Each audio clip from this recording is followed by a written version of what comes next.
Cartoon චිත්‍ර කලාව ගැන කතා කරනකොට මේ ඉතාම සුවිශේෂී, ඉතාම විශිෂ්ට, ඉතා දක්ෂ,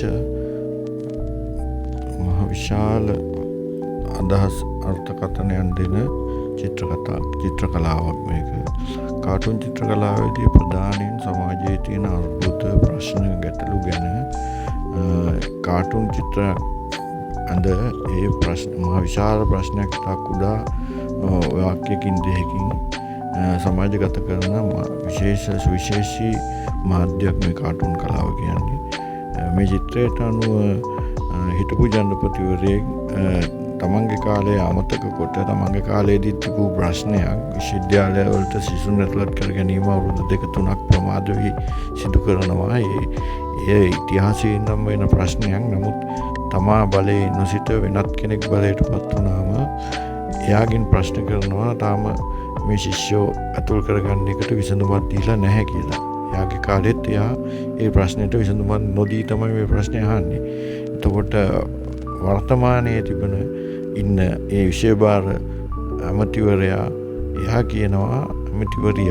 කියනවා මේ එයාගේ දේශපාලන කතාවක්. ඒ ප්‍රශ්නය වුම ඒකෙන් අදහස් වෙනවා මේ ප්‍රශ්නෙට විසඳුමක් ඒගොල්ලෝ ළඟ නැහැ, පෙර දුන්නෙත් නැහැ, ඒගොල්ලෝ ගාවත් නැහැ. මේක හාස්‍යයට, උපහාසයට ලක් කරනවා.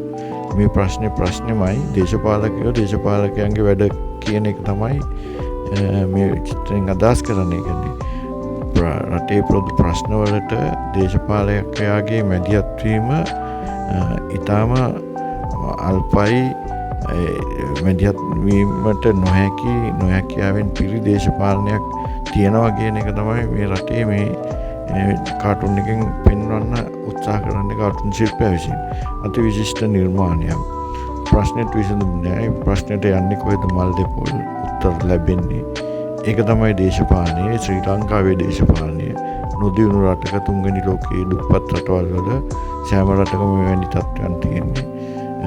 එයන් මනාවට තේරුම්ගත් කාටුන් ශිල්පියා ඒ ප්‍රශ්නය, අර්බුදය සමාජගත කරන ඉතා කුඩා, ඉතා සුළු පෑන්ගිරි කීපයකින් ඒ ප්‍රශ්නය සමාජගත කරලා සමාජයට අවබෝධයක් ලබා දෙනවා ඉතා නිවැරදිව.